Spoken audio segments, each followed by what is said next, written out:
When the ruling came out, I mean, as you said, this is a remnant remedy back in from the 1999 Department of Justice case that requires that the cigarette companies have to market, or I should say disclose through different marketing channels about their past misbehavior.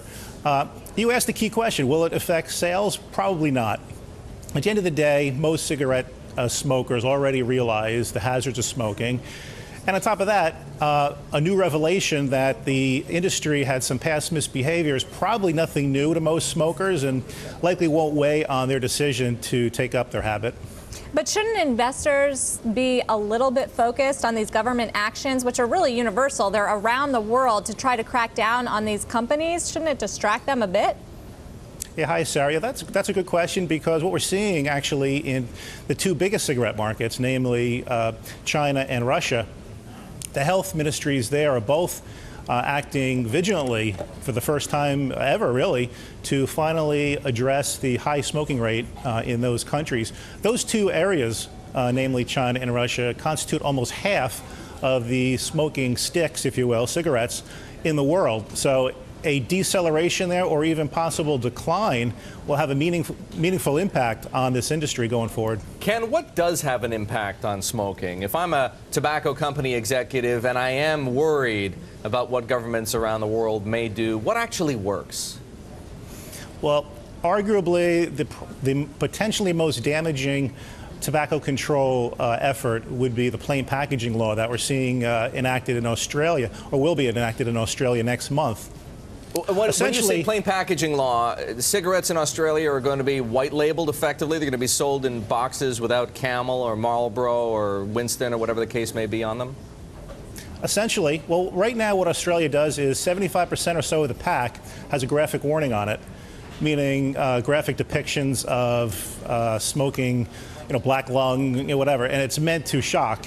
The remaining portion of the pack is going to be required to be a dull olive green color that will only be allowed to have the company's brand and product on it, and no company logos or any other color. That's important because we see that pricing power is everything to this industry. Without the ability to promote their brand, I believe will diminish greatly their ability to price. They say tobacco companies are recession-proof. Fact or fiction? Fact. Smokers will find a way to find their cigarettes, even if it's the last cent they have in tough times. And I don't want to dismiss the current situation, but it's not a new challenge to this industry. The industry has been through many challenges in its century-long survival, and I think this too shall pass.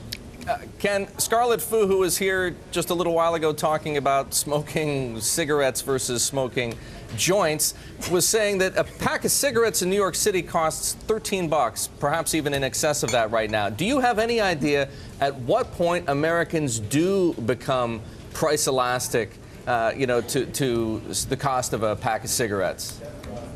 Well, the old rule of thumb is in developed markets like the U.S., price elasticity is about 0.35 or 0.4, meaning a 10% increase in the price of a cigarette, retail price, will translate to a 3.5% to 4% reduction in volume over the next 12 months.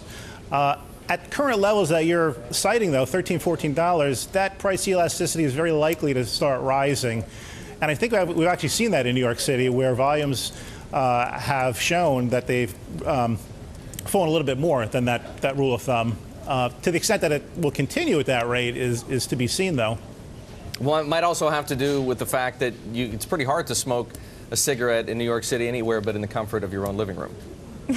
That's right. Well, that's another reason why this industry is in secular decline. They're posing more and more challenges on cigarette smokers. But again, it's an addictive, habitual habit, and well, it's redundant. But cigarette smokers will find a way to enjoy, an affordable pleasure.